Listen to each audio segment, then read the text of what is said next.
Hello everybody, welcome back to another video. Thank you so much for stopping by. So I've been making these nail stands. I'm not sure if you've seen, but I've made a couple of shorts and I did make a couple of videos, I believe, on them. But let me know which one is your favorite. I'm going to probably make another video or two kind of more in detail of what I use and things like that. So there are a few people that are making nail stands, and I wanted to make nail stands, but I wanted to make them a little bit different.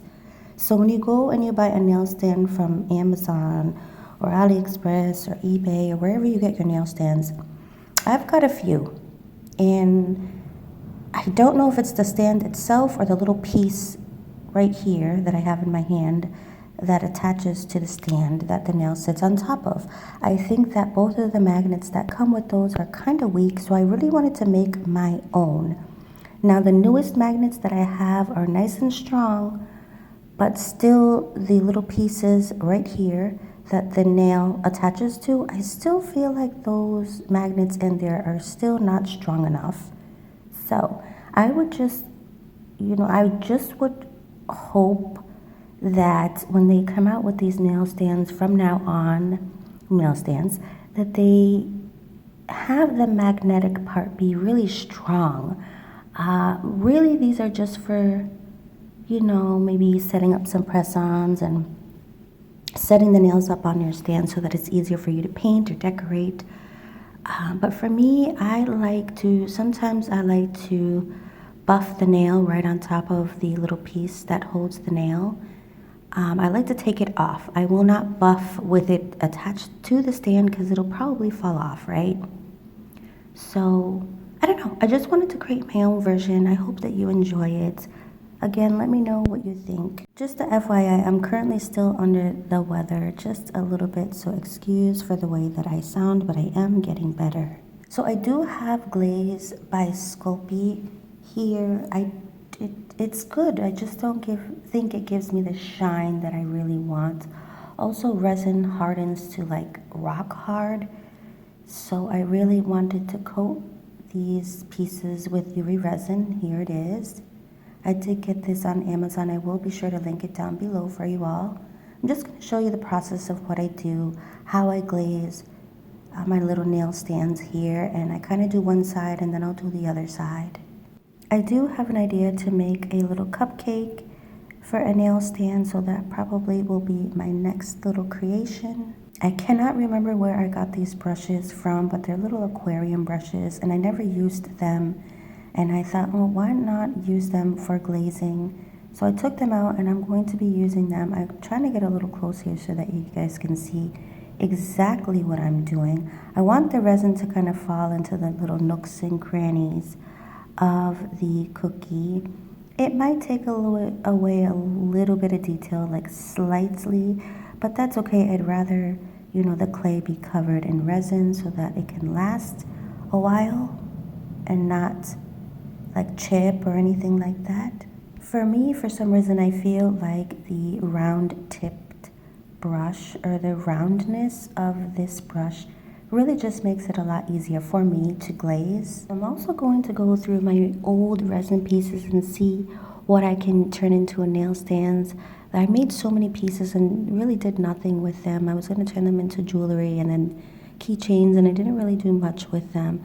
There are several pieces, resin pieces, that do not have an eye pin or eye hook or the eye screw. What is it called? Eye pin? I think it's an eye pin. In them. So what I'm going to do is I'm just going to turn them into nail stands. I think that would be a super cute idea. In a minute or a couple minutes, I'm going to show you exactly what I did to a Hello Kitty piece that I made. If you're wondering why I'm using UV resin instead of like a 24 or 48 hour resin, it's because it cures much faster. UV resin is cured by a UV light. So you would just need a UV light to cure your pieces. Now, the lamp that you have to cure your nails will definitely work for curing the resin pieces. Now, I've got an E-Nail Couture handheld lamp to help me cure as I go. And then I'll do a final cure of a couple of minutes inside of my bigger lamp. If you are working with resin, I suggest that you use or wear all of your PPE. That means wear a mask, open your window, cover your hands. I've only got my 2 fingers protected here because I'm not really going to use any of my other fingers. So just make sure that you are protected through and through. Now, if you'd like, you can go ahead and use the 24-hour or 48-hour resin if you'd like. You do not have to use the UV resin. I'm just a huge fan of UV resin because of the timing. I love that it cures almost instantly. And remember, I cure as I go, but I also give it a full cure in my light or lamp.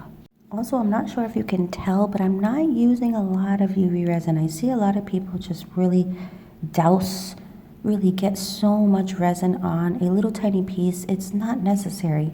Just use a little bit at a time, just a little bit, and you'll see how much better for cleanup. You won't have a mess everywhere.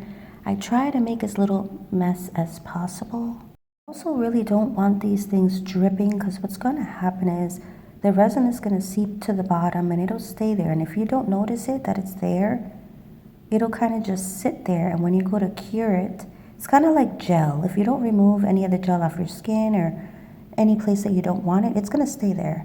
So it's kind of the same thing. If you don't remove the resin from where you want it, just make sure it's nice and even all the way around, then you'll have a little lip. And I don't want a little lip. That's also why I do one side first and then the other side. I'll flip it over and then to the other side. And remember to do a full, I do like a minute or 2 or even 3 just to be secure or just to be sure that the resin piece is fully cured 100%.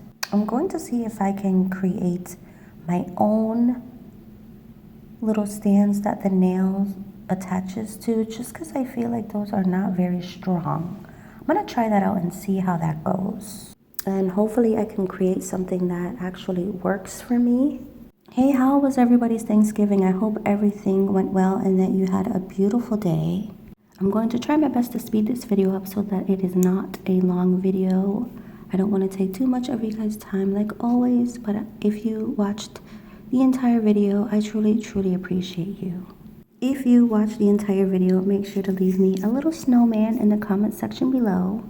Now, this is the Hello Kitty piece I was talking about. I still need to finish the back. I made this years and years ago. As you can see, it does have an eye pin in the... Does it have an eye pin in the top? Oh, no, it doesn't. It does not. So what I did was I thought maybe just throw a magnet on there, girl, and make it a nail stand. Now, where the nail stand was a giant bubble, and I really could have filled it in with resin, but I said, you know what, you're not even going to see it under that magnet.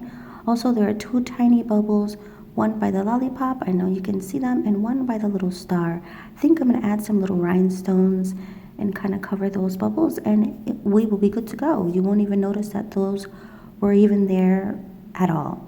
I'm going to continue to glaze the rest of my pieces here. This one here, I definitely will glaze in this video. I love the way that it came out. But yes, I'm going to look through the rest of my resin pieces and see what else I can turn into a nail stand. The purple nail stand that I made, the magnets weren't as even as I would like them. Also, I think I pushed them in slightly, just a little bit too far. So I'm going to try to make a 2 magnet like nail stand again. I'm going to try to make one of those again. I really actually liked the purple with the gold, so maybe I'll try that again. So I'm not sure if you can notice, but I'm not using a lot of resin at all. I just applied a little bit of resin and I'm using my brush and working it around, making sure that the resin is even all throughout the nail stand. So the second magnets that I picked up, the first ones were tinier, but they were a little slightly thicker. The second ones that I picked up that were recommended to me, they are bigger, but they're thinner. So they're strong, but I think that I want to find something a little bit stronger in terms of the magnet, like the strength of it. They're great, but I just think that I want something a little bit stronger. Now, I'm not a magnet expert, but I don't know if because of they're thinner that they're not as strong. I'm not really sure. If you're an expert in magnets, please let me know what you recommend down below. I pulled the cookie out of my lamp and it is fully cured now. I can touch it. It is okay to touch. I do think on the bottom, I can maybe glaze maybe one more time, just very, very thin, because it felt a little textured to me and I'm not sure why. But I am going to throw a very, very thin layer of UV resin again over that cookie, just very, very thin, probably off camera. So these nail sands that I'm about to show you here, these are not glazed yet at all. I'm not sure if you can tell. Actually, I think the star might be glazed with the Sculpey glaze, but this heart and this, actually the ice cream scoop is glazed as well. But I do think that I want to add some resin because I want them to last a while. And like I said, I made these two cupcakes a very, very long time ago. They're super cute, but I do think that I want to make another cupcake. I've got so many clay cupcakes actually, but not any I don't think that I can apply a magnet to unless I make a brand new one. So that's my goal, is to make a new cupcake but make it a nail stand. And just to give you an example of some older resin pieces that I've made before, here they are, just a few pieces here. I used to love doing resin art, and I still do. I just haven't done it in quite a while, so I am slowly getting back into it. Resin art is so much fun. If you have never tried resin before, I highly, highly, highly recommend it. The only thing is you need to be very, very careful. Please do not inhale this stuff in. Always open your windows, like I said. Cover yourself up, mask, eyewear, gloves. Just do everything that you can to protect yourself, because this stuff can be toxic. So please, please, please be careful. Another reason why I like UV resin, not that it's not dangerous, because there are kind of like, the directions say, to be very, very, very careful with it. So, and it says it several times. So just be very careful. It doesn't matter how experienced you are with resin, you still need to be very, very careful. I do quickly, because this video is about to end out, but I do recommend, if you are new to resin, I would recommend starting very, very small. Start small and then, kind of graduate to bigger pieces. You literally can put anything into resin. The possibilities are endless. Thank you guys so much for watching. I will see you guys in the next video. Let me know what you think in the comment section down below. Did you like this video? Did you not? And I'll see you guys in the next one. I hope you guys are all well. Take care and see you later. See you. See you in the next one. Have a good day. Bye.